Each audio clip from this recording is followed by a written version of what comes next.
They're all at Pier Marquette, for training, this evening, all day tomorrow, and all day Wednesday, tomorrow night thing. So I flew in, I visited one of the stuff for the weekend, in town, and who knows? Oh, they from the building. I didn't see you. Oh, Maybe. oh, no. No, I think we recovered someone card that we might have sold next to. Did you see the towels? Did you turn this mic on?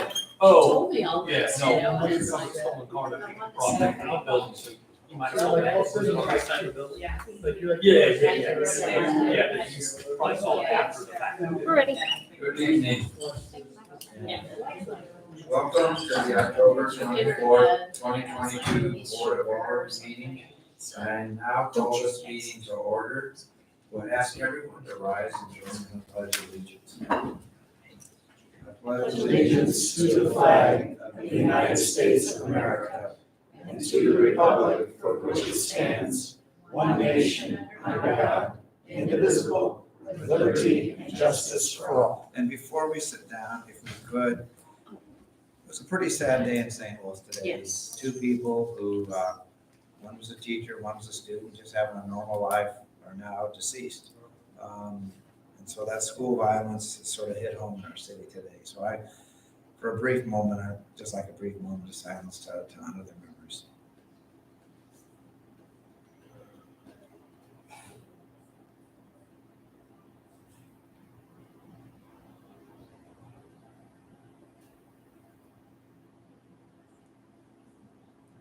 Thank you very much. It kind of puts everything in perspective, doesn't it?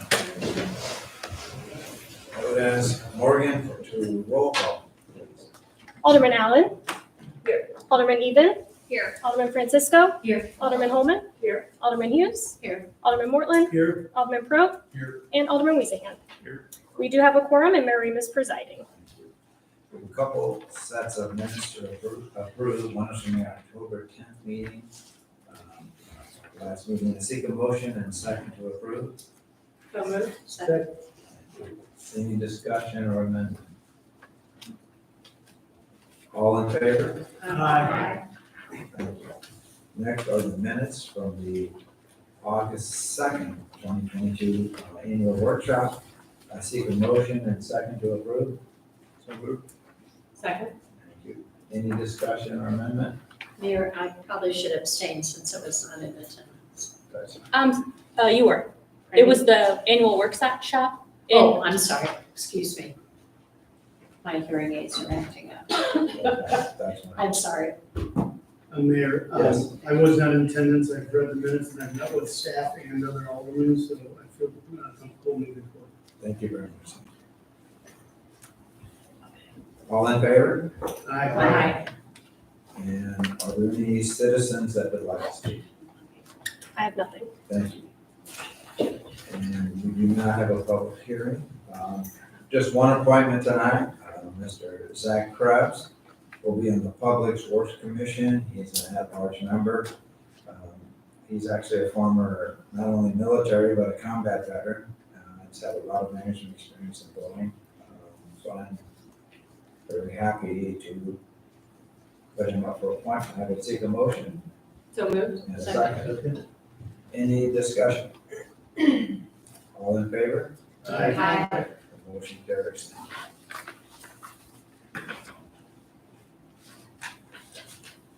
At this point, I would recognize the board's opportunity to provide any reports. Alderman Even. I just wanted to take a minute to say thank you to Chief Cavens and his crew who did the RAD training over at Maryville. I participated in that and I thought it was fantastic, and I would encourage any lady to do that at their next session, which should be towards the end of February. But it was a great session. Sure, well, thank you for doing that. That's great. Alderman Francisco. Thank you, Mr. Mayor. As you all heard, we were awarded the Longview Playground Grant for $465,000 So that is almost $1 million in these past 2 years that we have received in federal grant money for our playgrounds. The press release from the Grant Commission came through this morning, so I did want to make sure we mention that. The Drace playground equipment is not arriving now until late July, it's looking like, due to supply chain issues. As such, we will not demo the existing playground until the spring. It doesn't make sense to tear it down this fall as originally planned, when we won't have a new one until probably late summer. A couple other quick announcements. Spots are filling fast for the turkey trot on Thanksgiving morning and photos with Santa on December 10th. If anyone is still looking to help volunteer, we need 2 more for the turkey trot, so let Ann know if you're interested. A great opportunity to shop local is coming up at our holiday boutique November 19th from 9 to 3. That will be a long week for the season. And then finally, one of the things as a commission that we've been putting a lot of effort into is event consideration for next year. We want to hold on to the more popular events that are big hits in our community, like the summer concert series and Fire and Ice, finding ways, of course, to improve upon them, but also brainstorm new ideas. So last Monday at our meeting, we finalized the list of events for 2023, and we put it to vote. Right now, I just want to say how pleased I am with the commission and the purposeful consideration they've given to brainstorming new ideas while providing constructive feedback on how to make our anchor events even better. Great. So a little more to share. Thank you. Thank you. Randy. Thanks, good work. Yeah. Alderman Perot. Thank you, Mr. Mayor. Quick update on planning and zoning. We had a lively meeting last Wednesday. Possibly long. Very long, plenty of comments from both the commission and top questions from the commission and public comments about the Maryville development. No decisions were made. It's been carried over to the November meeting. Thank you. Thank you. Alderman Adam. Thank you, Mayor. In the morning, or noon tomorrow, the task force for the tribute for military and first responders will meet noon at Longview. And then Wednesday morning, 8:30, Ways and Means Commission will meet here at Municipal Center. Oh, and one other thing, if I could just add about the RAD training or happening. I have a friend who has solid white hair, and she went and she loved it. And her son was trying to tell her not to engage, but she felt empowered. Good. In a good way. Good. That sounds great. All right, Mr. Shelton, do you have a report?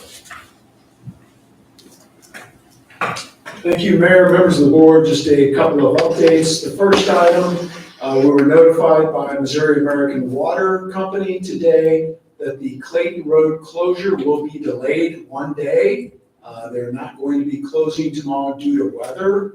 So it will be, I think they changed the signage up there, Michael, but it will be closed now Wednesday. They hope to get it all done Wednesday, but to err in caution, they plan for the closure to be Wednesday and Thursday. Again, there'll be a detour, and it's the closure on Clayton Road next to Longview, just east of Mason Ridge. So that will not be closed tomorrow, normal traffic tomorrow on Clayton Road. Thank you for that. A couple other items. We were also notified today that WMV, one of our contractors for snow plowing, due to labor shortages, will not be able to supply all the equipment that they had arranged for us and that the board had approved. So we will be seeking some additional snowplow contractors. We still have T Hill. We'll keep everybody updated on that. Some good news, Sephora open today. They will actually have a ribbon cutting this Friday. Everybody's invited, 9:45. And then on Saturday, they'll even be having, Friday and Saturday, some special promotions and giveaways and things like that. So we'll be pushing that out, but wanted to be sure everybody here had that on your calendar, 9:45 a.m. Friday. And then, If I could ask, if I remember correctly, the one company we do the contract with, T Hill, they do not have extra capacity, do they? correct, they do not. Currently, we're working with them to see if we could pull any more from them, but that's a good question, yeah. Last time I have, just a reminder, Wednesday night or Wednesday evening here, 4 to 6, Oak Road Open House. Notices have been sent, but I just want to make everybody aware of that for the sidewalk improvements. Thank you. Next, our finance director, which is Joanne Jolly, will give a presentation. When she's finished, I'm good with questions. I would point out that probably this is a rough draft, and there's even thinking that to get more specific questions, I think might look toward a work session in the near future, and also along with the public hearing. Let's to get into more details, but some general questions when she's finished will be fine. Joanne, thank you. Thank you, and good evening, Mayor and members of the board. So yes, tonight I would like to talk to you about our 2023 recommended budget and give you an idea of the things that we're asking for, the newer items for 2023. But first, I want to show you where I believe we will be at the end of 2022. I apologize, the numbers are small on the screen, and so that's why I gave each of you a copy of the handout, although that's probably tiny too, so I apologize for that. So the 2022 beginning fund balance is actually the ending fund balance for 2021, so those were the audited numbers. And it's $14 million. The next column over is the revenue estimate right here at $17 million. Next to that is the budget expenditures that we believe will incur by the end of year, which is $16.2 million. I'm going to skip the next two and then get to ending fund balance of $15 million. So if you are trying to do the math, because there are a couple of columns here that might not make sense to you, and if you just try to add or subtract all of them, it won't work out for you. So you'll want to do beginning fund balance plus your revenue minus your expense to get to, and then the transfer in or out. So if it's a transfer in, it's a plus, and so the black ones are pluses, the red ones are minus, and then you'll get to your ending fund balance of the $10 million. I put the change in fund balance just so you could see the difference between your beginning fund balance and your beginning fund balance of 7.5 million and your ending fund balance of 10 million. So that's the difference there. And you'll see in 2022 that we have a very nice situation, particularly in the general fund, where our fund balance has increased by over $2.4 million. And that is a result of a number of things, but the two big things, of course, are the $1 million from the sale of the property to BJC. And the other item that I'll show you in just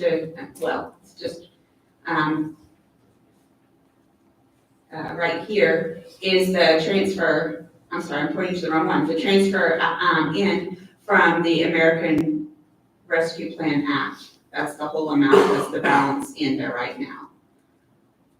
So you'll see then in total, the funds are actually $1 million to the positive for the end of 2022. One more thing I want to mention before I go to the next slide is that at the very bottom, you'll see the general fund ending fund balance as a percentage of budget request. It's at 92%. If you want to do the math, you just need to do the ending fund balance minus the budgeted expenses, and that's how you get the 92%.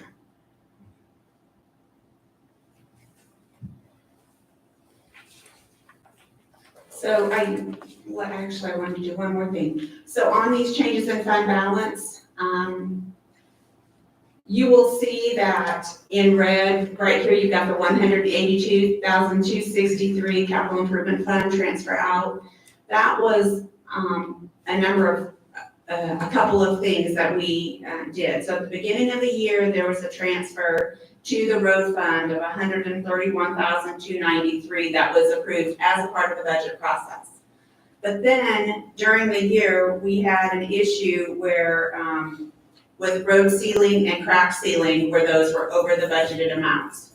And so those were approved by you to go as transfers from the capital fund in order to afford those expenditures. Because you know the road fund generally needs transfers from somebody else, usually the capital fund, in order to pay for its expenditures. So that's what happened, and that's what those numbers are that are spread out there. And the 1125 is just the small number that was transferred to the Parks and Stormwater Fund. So for 2023, the recommended budget is as follows. So you'll see the beginning fund balance for 2023, that 15 million is basically just the number that I carried over from 2022 end of year. And then you'll see revenue estimates of 15.7 million, expenditures of 18.5. The only transfer in or out, well, I'll skip and go to the end first. So ending fund balance then is 12.4 million. So now we have a reduction or a use of our reserves, and in many cases, we've done it. So for the general fund all the way down, we're having to use money from reserves. The only place where we're not able to use its own reserve is the road fund. There's an amount in here, I'm circling the wrong thing, in the road fund where there's some money left over. But then we have to transfer 541,000 from somewhere in order to afford all of the expenditures that are budgeted in 2023 for the road fund. As you know, the road fund is the biggest problem that we have in our budget. And so then between the road fund and the capital fund, it nets to zero. So then at end of year, our fund balance for just the general fund, because that's the only fund that has a policy on it, for ending fund balance, it's at 79%. So again, it's that number divided by that number.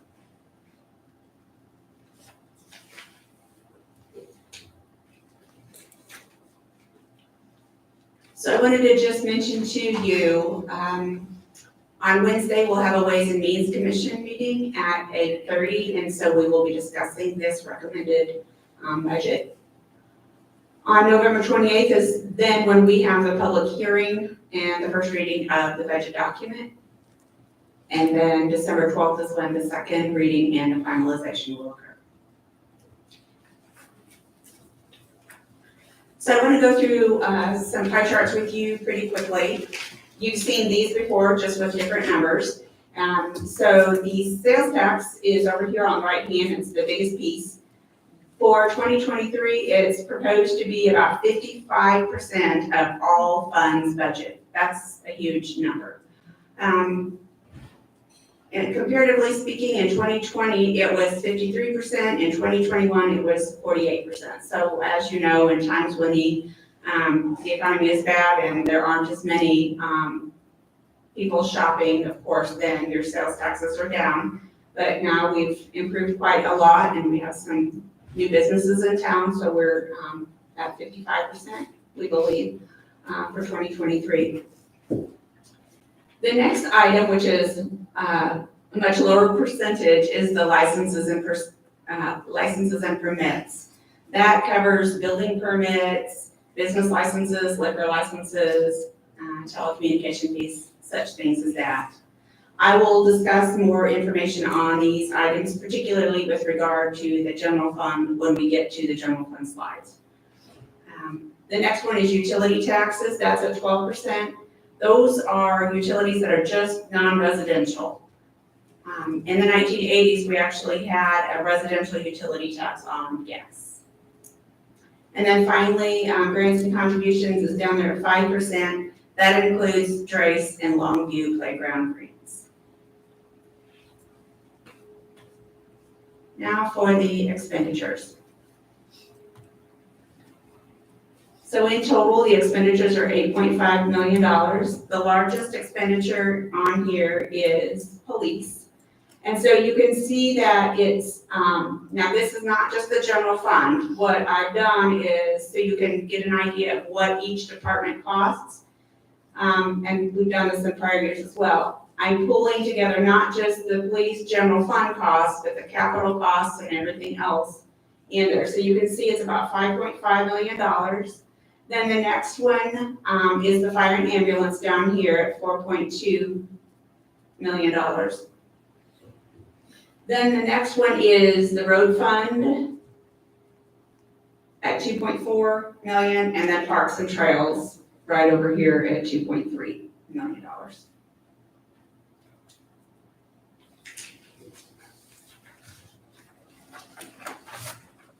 Okay, so now general fund.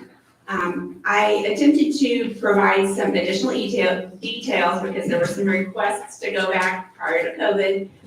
So that's why there's information here back to 2018. The challenge is, it's hard to see again because I tried to do as many, I thought, well, 2019, and I thought, no, 2018 is even better because then you're even a little bit further away from the COVID times. I do have some slides a little bit later where I have a bunch of years and then I have like fewer years so that you can get some comparison information also. So to start out on this, and there will be about 4 slides on the general fund because we have so many revenues there. I'll just do a couple of items from each of the categories and explain those to you. So the first one, this is actually in 2022 though, and that is where the ARPA money will be transferred into the general fund as a part of the budget process. So you can see that it's in the 2022 budget and the 2022 estimate. Then the next category is intergovernmental taxes, and that's where you see the sales taxes. And particularly, the top 3 are the ones where I will show more information shortly to you with regard to retail, the 1%, the 1/4%, and then the public safety sales tax as well. But then you can see the gross receipts taxes that I mentioned earlier. So they're not doing as well as I had hoped, but I think there are still people who are continuing to work from home. I think that's the new normal, where a lot of people are still working from home and not ever going to be returning to the office. However, what I do understand is that Spire has submitted a request to the Missouri Public Service Commission to increase their rates. That would be for non-residential, and it's about 10.5%. So if that happens, that would then impact this number.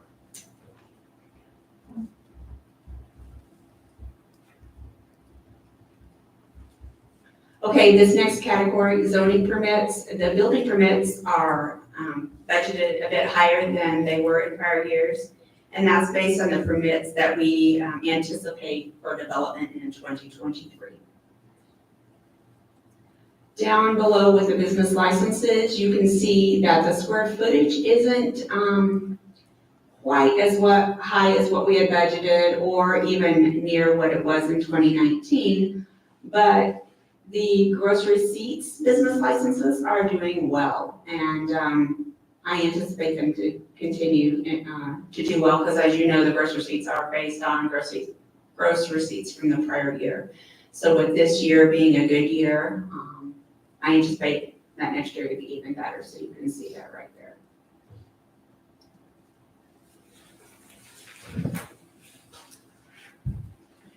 So for the other licenses and permits, I wanted to talk about the telecommunication fees, so that's the 3rd one here. You can see that we only have it budgeted for $1,800 in 2023, and the reason for that is because there's a state statute that was put in place in 2022 that does not allow us to charge for linear square footage anymore. And so Verizon is no longer then, of course, paying for that. So that's the reason that is being reduced. Then on the under charges for services and rental income, the bottom one, rental income, that shows the money that we collect from West County for the firehouse. We're not going to not be collecting that money. It's just that we're netting it now against the payment that we're going to be making. So I'm just not showing it here. I'll just show it as a reduction in the West County contract in that line item.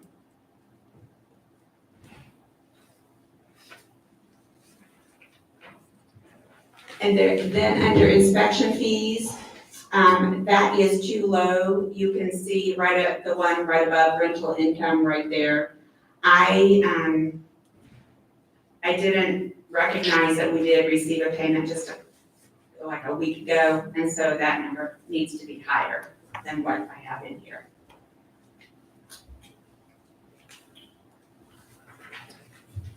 And then finally, under fines and forfeitures, this is the municipal court fines. They are continuing to increase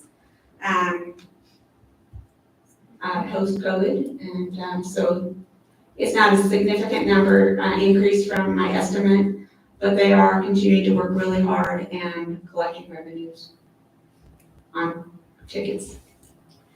And then under the other revenue, the sale of assets right there, that $1 million that we received in 2022.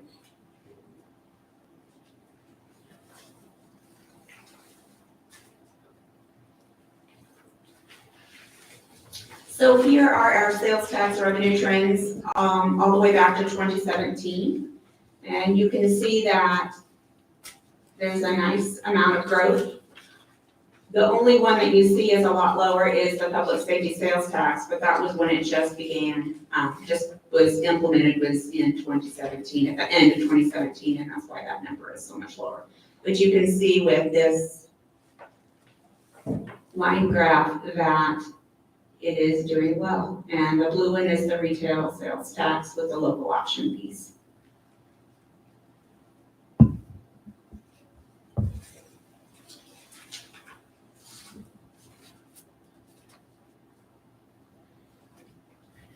Now on to expenditures. So this is the general fund expenses, the uses of funds. So on here, this is where I have two separate slides.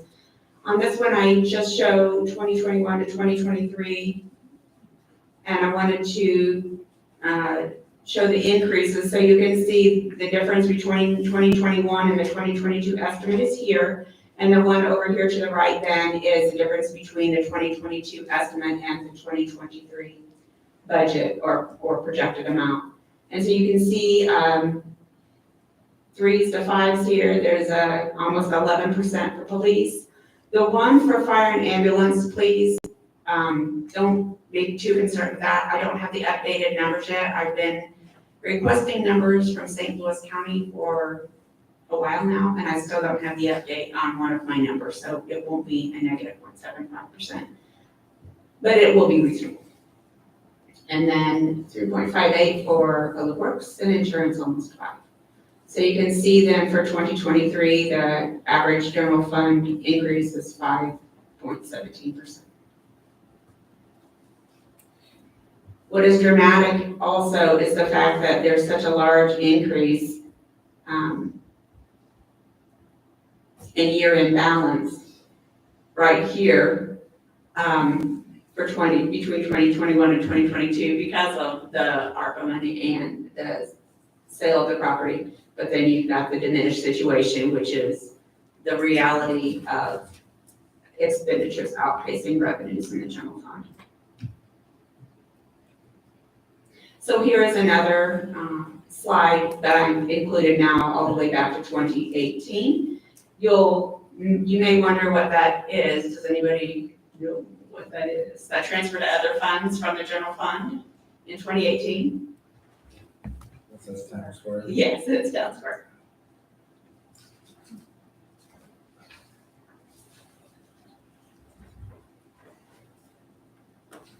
Okay, so for the general fund, I'm going to talk generally about those items, and then I'll talk specifically about certain departments where we have some. So for example, on the salary increases, we budgeted a 3% average merit increase in the general fund. Also for benefits, there is an increase of medical insurance of 7%, which is unusual actually. It's usually around 4, 2. We usually do a really good job. I think a lot of that was COVID related, et cetera. Then for disability, group life, and dental, there was no increase from the prior year for us. With insurance increases, those are reasonable except for workers' compensation. Those were almost 40%, and it was based on our experience. So we need to do a little bit of work on that to get those numbers down. For training, now we are returning to the We are past COVID now, and, or at least I hope so, although I know a few people who just tested positive today. Two of my colleagues from another city. So hopefully they will recover better quickly. But anyway, there are a lot of in-person meetings, and we in admin are planning on some brown bag lunches and some other staff training, so we have included that, added that to our 2023 budget. You'll also see in professional services for administration, there is an increase. There are a number of things I have to be compliant with our financial reporting. The Governmental Accounting Standards Board loves to implement new standards. And so there are two, one's on leases and another is on something called SPIDIS, and it's subscription-based IT arrangements. So I have budgeted about $4,000 to have some assistance with that. And then the other item on the sheet is the municipal courts. Their printing and overtime has increased as their activity has increased with more in-person work.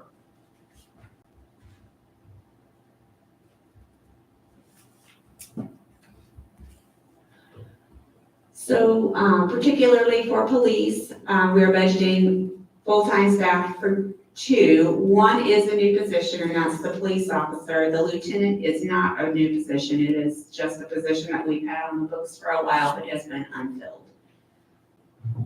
So we are proposing for both of those to be filled. Another item is the service contract with Regis. So this is a situation where WCDC is transitioning to Motorola CAD, and that requires a fee. We don't know exactly. Worst case is $18,500. Another item in the police budget is the dispatch services. That increases in quarterly dispatch fees for employee compensation. And then finally, on other equipment, there are stop sticks and then some docking stands for MDTs for the patrol vehicles. And then I just noted fire and ambulance costs. Those are just the normal increases per contract. And then finally, with public works and planning, there is no branch shipping budgeted for 2023. So now for the road fund. Again, same scenario for the salary increase, 3% average merit, and the benefit cost increases for medical insurance is 7%. Gear management. Last year we had it budgeted at $35,000. This year it's at $53,000. And that is recommended by the Department of Conservation. For road maintenance, the snow removal, Bob inserted the setback news earlier, so I was all happy when I thought it was not going to be an increase, so I guess we'll find out what that increase will be. But I did want to note that when I say no increase, I think it was like $1,000, and to me that was so minimal that I wasn't going to state it. Then the street rights of way, there is just a small increase there. Crack ceiling increased 11%, but that was 11% from the amended budget. So the original budget was $32,000, and then we appropriated $21,845, ending with $53,845. And I don't recall if the list of streets that were crack sealed in 2022 had to be amended, but I do know that we wish to crack seal a quarter of each of the city streets each year. Okay. Then in materials and supplies, gasoline and vehicle maintenance, those both have increases anticipated. And then finally at the bottom, the road improvement, those are the CIP items that are at the back of the presentation and also at the back of the budget document that you received. These are all what you saw before, except you did not see the mill and overlay. That's a new item of $150,000. And then at the very bottom, there is the transfer in from the capital fund of $541,000.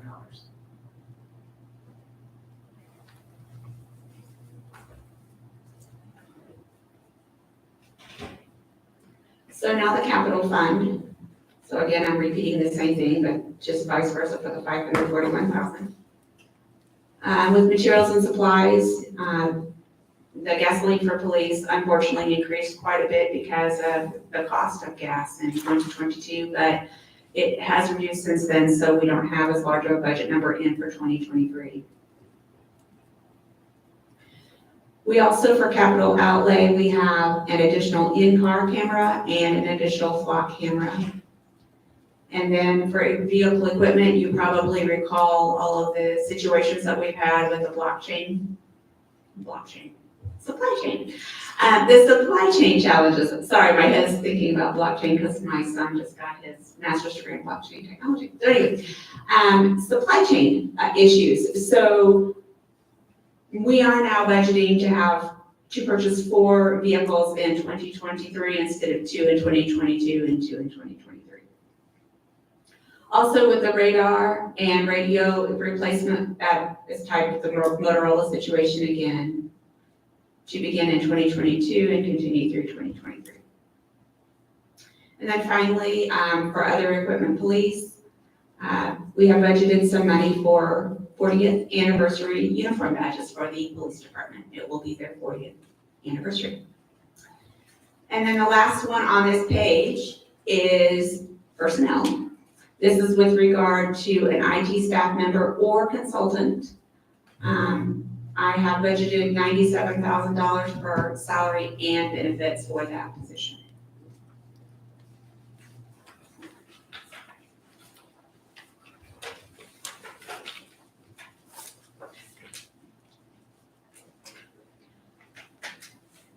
This next slide is more capital fund items.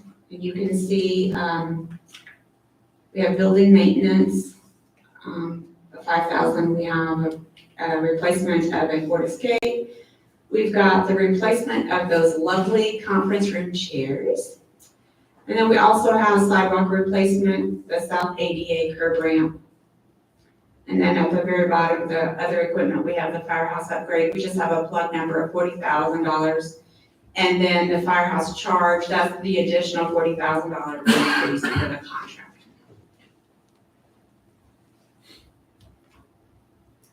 And now to Parks and Stormwater. So again, the same repeat information regarding salary and benefits. Under public relations events, there are a number of things that the Parks Department puts on. So you can see Fall Fire and Ice, Turkey Trot, Santa event, the Winter Wonderland, an art event, and the Town Square concerts. And then at the bottom, you see contractual services, professional services. These 3 items, I think, were, at least I think, I'm trying to remember if these were new from what you saw or not. So the first one is the structural engineering study for the Longview farmhouse. We had a roof leak, so we're trying to get that addressed. Another is Preservation Park Playground Consultant. And finally, a study on the Longview parking lot regarding pervious services.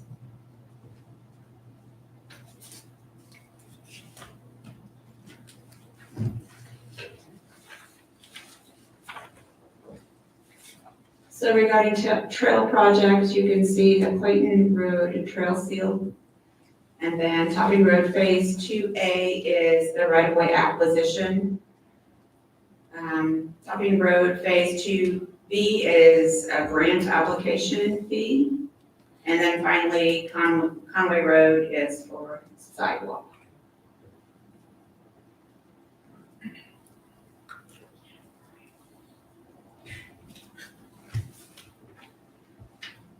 Then the next page, you can see the parks projects. There's Longview Park where we have the playground, trail sealant, and then farmhouse tuck pointing, paver resetting, the acoustical panels, replacement of meeting room screen and projector. And then you can see Dress Park as well for the playground, the trail sealant, and the parking lot seal. And these large items should be in the 5-year CIP, or, yes, the 5-year CIP. Hopefully I didn't miss any of them. And then finally, this slide shows the stormwater projects for 2023.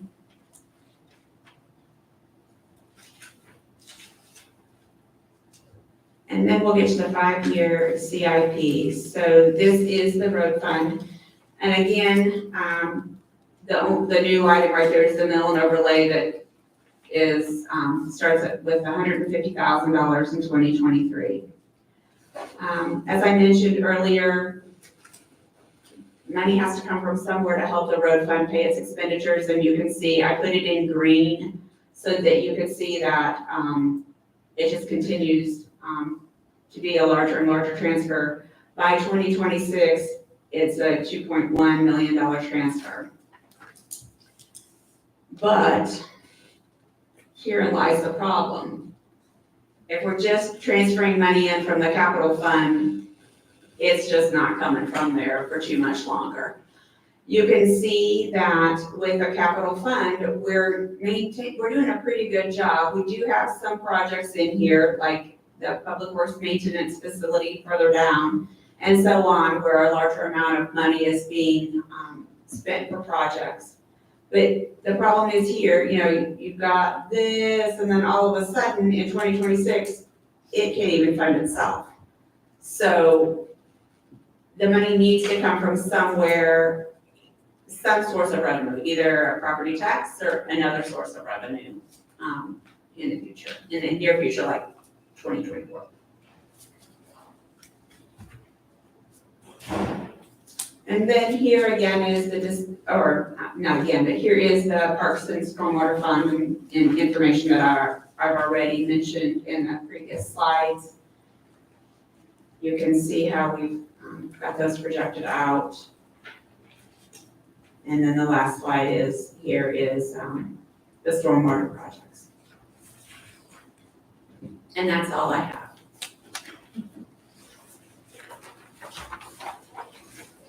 One quick question, I probably missed it early on, but when you were, and if I misheard, just correct me, under revenue, and this probably was certainly before you were here, did you mention there was a gas tax at some point in this? Yeah, in the 80s. On residential. Now you have it on commercial properties, but there also was a residential Yes. Okay. So, gas tax. yeah, on your utilities, on your grocery, yes.